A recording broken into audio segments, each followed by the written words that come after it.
नमस्कार दोस्तों, static GK की प्रैक्टिस सीरीज में आपका स्वागत है। चलिए सेट नंबर 2 स्टार्ट करते हैं। देखिए पहला क्वेश्चन क्या कह रहा है कि विश्व की सबसे लंबी नदी कौन सी है? मिसिसिपी, अमेजन, सिंधु या नील? तो इसका ऑप्शन नंबर डी सही है।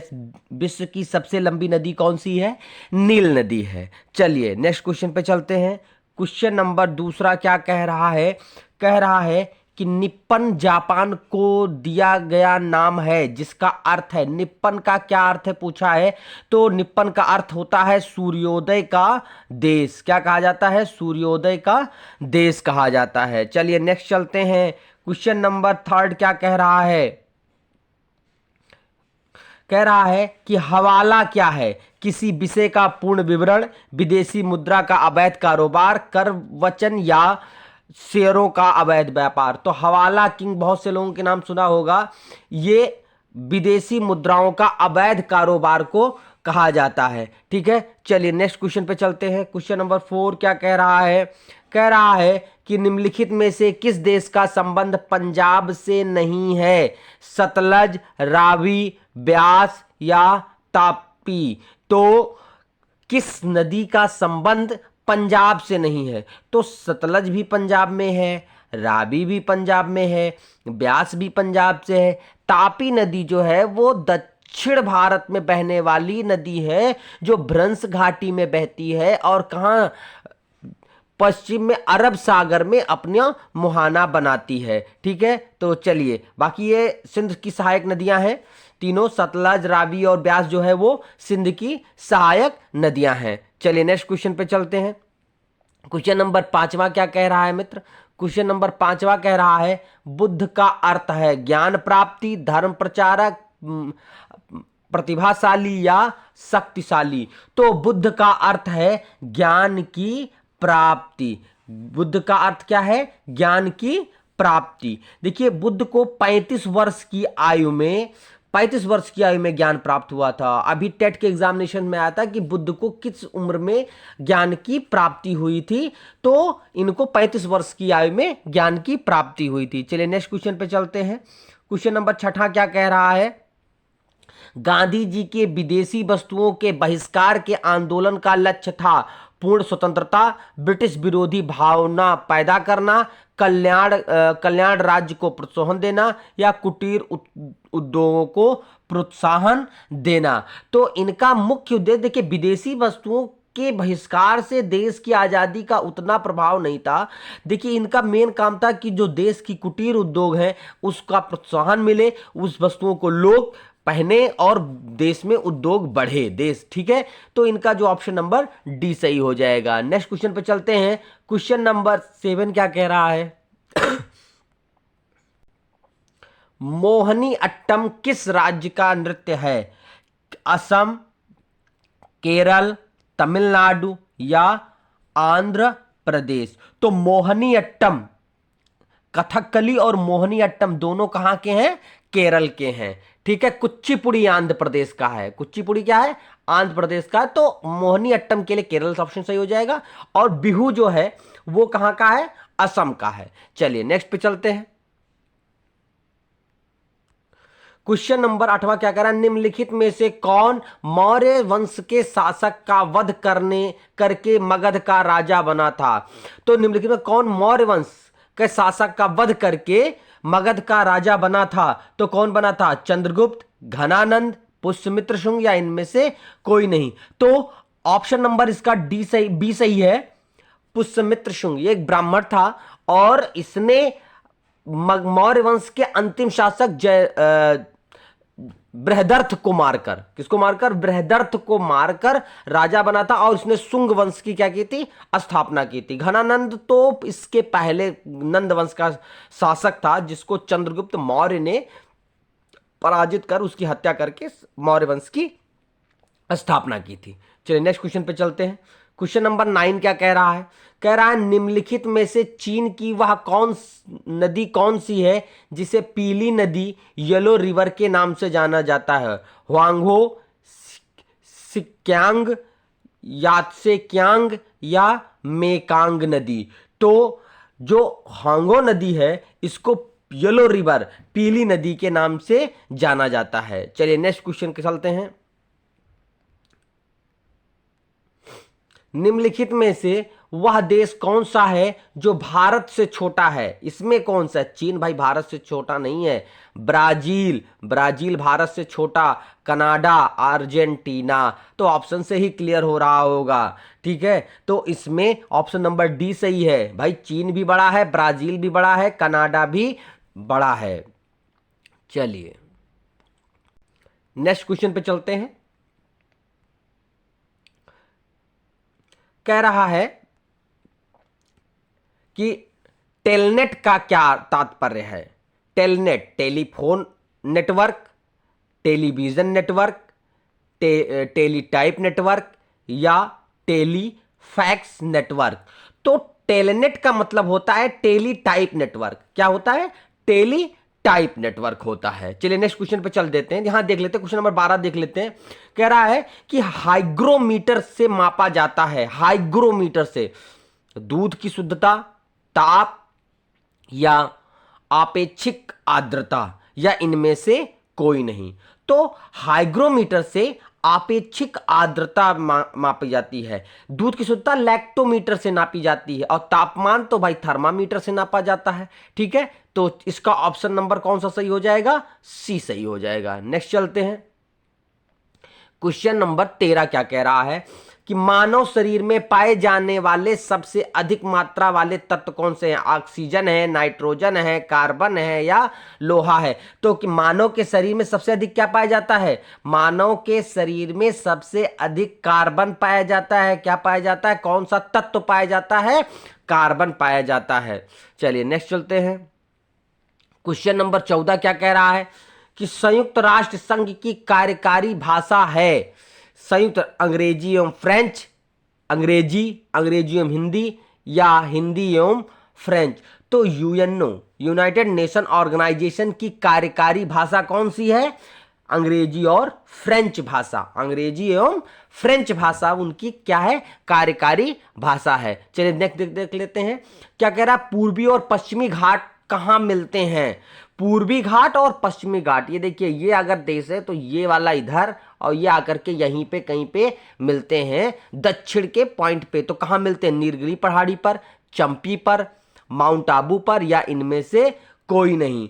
तो इसका ऑप्शन नंबर ए सही है, नीलगिरी पहाड़ी पर। नीलगिरी पहाड़ी पर दोनों पूर्वी और पश्चिमी घाट आपस में मिलते हैं, ठीक है। चलिए नेक्स्ट चलते हैं।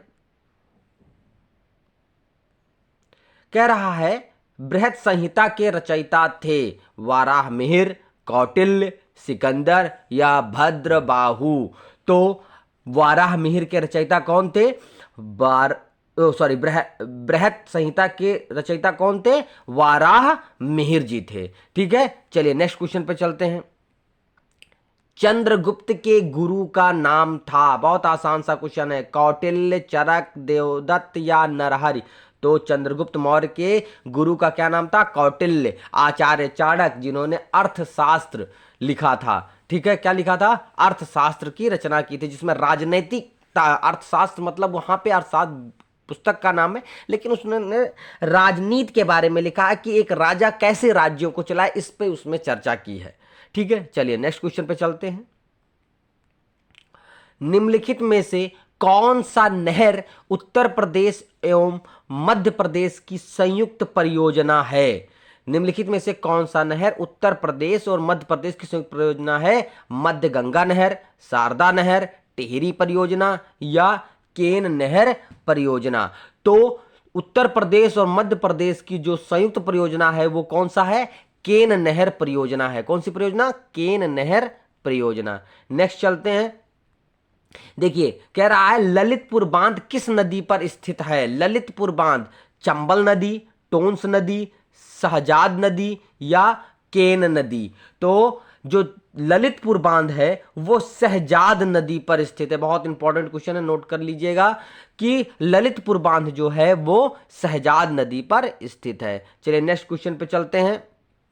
क्या कह रहा है कि जर्मनी के किस पूर्व राष्ट्रपति का 10 जनवरी 2017 को निधन हो गया? जर्मनी के किस पूर्व राष्ट्रपति का 10 जनवरी 2017 को निधन हो गया? देखिए करंट से थोड़ा रिलेटेड है, पुराना करंट है, तो इसका ऑप्शन नंबर आपका बी सही होगा, रोमन हरजोग। रोमन हरजोग, इसका ऑप्शन नंबर बी सही होगा। चलिए नेक्स्ट क्वेश्चन पे चलते हैं। क्वेश्चन नंबर 21 क्या कह रहा है? कह रहा है कि कमल नयन में कौन सा समास होता है? कमल नयन में कौन सा समास होता है? तत्पुरुष, कर्मधारय, बहुब्रीहि या द्विगु? एक हिंदी के प्रश्न भी आ गया इसमें। तो कमल नयन में कौन सा समास है? कर्मधारय समास है। कमल के समान नयन, ठीक है, जहां विशेषण और विशेष की बात होती है वहां पे कर्मधारय समास हो जाता है। चलिए नेक्स्ट क्वेश्चन पे चलते हैं। क्वेश्चन देखिए क्या कह रहा है। क्वेश्चन नंबर 22 कह रहा है उत्तर प्रदेश में अधिकतम क्षेत्रफल वाला जनपद कौन सा है? उत्तर प्रदेश में अधिकतम क्षेत्रफल वाला जनपद सोनभद्र, लखीमपुर खीरी, सीतापुर या हरदोई? तो भाई सर्वाधिक क्षेत्रफल किसका है? लखीमपुर खीरी का है। किसका है? लखीमपुर खीरी का है। चलिए नेक्स्ट क्वेश्चन चलते हैं।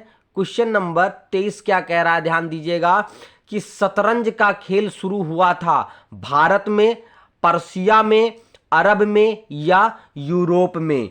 तो जो शतरंज का खेल है वो भारत इसका जनक माना जाता है। कौन जनक माना? भारत ही शतरंज के खेल का क्या माना जाता है? जनक माना जाता है। चलिए नेक्स्ट क्वेश्चन पे चलते हैं। क्वेश्चन नंबर 24 क्या कह रहा है कि निम्नलिखित में से कौन सा उद्योग सभी उद्योग गतियों के आधारभूत एवं मातृ उद्योग माना जाता है? निम्नलिखित में से कौन सा उद्योग सभी उद्योग गतिविधियों के आधारभूत, मतलब कौन सा उद्योग ऐसा है कि बाकी उद्योगों की मातृ उद्योग के नाम से? पेट्रो रासायनिक उद्योग, सीमेंट उद्योग, लोहा एवं इस्पात उद्योग या उर्वरक उद्योग? तो इसका ऑप्शन नंबर ए सही है। पेट्रो एवं रासायनिक उद्योग को मातृ उद्योग के नाम से जाना जाता है और ये बाकी का आधारभूत है। ठीक है, चलिए नेक्स्ट क्वेश्चन पे चलते हैं। क्या कह रहा है कि निम्नलिखित में से किस व्यक्ति ने माउंट एवरेस्ट पर 10 बार विजय प्राप्त की थी? माउंट एवरेस्ट पर 10 बार चढ़ने वाला कौन है? रीता अंग, नवांग गोम्बू, यासुओ कातो या तेंजिंग नोरगे? तो इसका ऑप्शन सही होगा रीता अंग। क्या होगा? रीता अंग। ठीक है, चलिए नेक्स्ट क्वेश्चन पे चलते हैं। अलंकेश्वर के लिए जाना जाता है। अलंकेश्वर किस चीज के लिए जाना जाता है? स्वर्ण के लिए, कोयला के लिए, गैस के लिए या तेल के लिए? तो अलंकेश्वर किसके लिए जाना जाता है? तेल उत्पादन के लिए जाना जाता है। किसके लिए? अलंकेश्वर तेल के लिए जाना जाता है। चलिए नेक्स्ट क्वेश्चन पे चलते हैं। क्वेश्चन नंबर 27 क्या कह रहा है? ध्यान दीजिएगा। भारत में राजनीतिक शक्ति का प्रमुख स्रोत है। भारत में राजनीतिक शक्ति का प्रमुख स्रोत है सत्ता, सरकार, जनता या संविधान मंडल? तो जो राजनीतिक शक्ति का प्रमुख स्रोत किसे माना जाता है? जनता को हो। किसको? जनता को माना जाता है। जनता ही सरकार का चयन करती है और सरकार संविधान के अनुरूप कार्य करता है। और संविधान किसके लिए है? हमारे लिए है। तो कुल मिला के जो केंद्र बिंदु है राजनीतिक शक्ति का वो कौन है? जनता है। चलिए नेक्स्ट क्वेश्चन पे चलते हैं। कह रहा है कि मौलिक अधिकार निलंबित किया जा सकता है किसके द्वारा? राज्यपाल द्वारा, राष्ट्रपति द्वारा, विधि मंत्री द्वारा या प्रधानमंत्री जी द्वारा? तो मौलिक अधिकारों का निलंबन केवल आपातकाल के दौरान होता है, ठीक है, वो भी राष्ट्रपति के द्वारा। ठीक है, चलिए नेक्स्ट क्वेश्चन पे चलते हैं। क्वेश्चन नंबर 29 क्या कह रहा है? कह रहा है कि मंत्रिपरिषद सामूहिक रूप से किसके प्रति उत्तरदायी होता है? तो मंत्रिपरिषद जो है वो सामूहिक रूप से राष्ट्रपति, प्रधानमंत्री, लोकसभा या राज्यसभा? तो जो मंत्रिपरिषद है इसका गठन लोकसभा द्वारा होता है। मंत्रिपरिषद का शपथ ग्रहण राष्ट्रपति कराता है, लेकिन जो मंत्रिपरिषद का सामूहिक रूप से उत्तरदायित्व है वो लोकसभा के प्रति है। उसको अपना जो उत्तरदायी होना होता है वो किसको देता है, वो किसके लिए रिस्पॉन्सिबल होता है, लोकसभा के लिए होता है। तो इसका ऑप्शन नंबर सी सही हो जाएगा। चलिए आखिरी सवाल चलते हैं। कह रहा है कि भारत में किस राज्य को चावल का कटोरा राइस बाउल कहा जाता है, आंध्र प्रदेश, तमिलनाडु, केरल या कर्नाटक। तो किसको कहा जाता है मित्र, आंध्र प्रदेश को चावल का कटोरा राइस बाउल कहा जाता है। ये आखिरी क्वेश्चन था, ठीक है। तो भारत में चावल का कटोरा किसे कहते हैं, आंध्र प्रदेश को कहते हैं, ठीक है। तो बस आज के लिए इतना ही, फिर नए सेशन से मिलेंगे, तब तक के लिए जय हिंद जय भारत।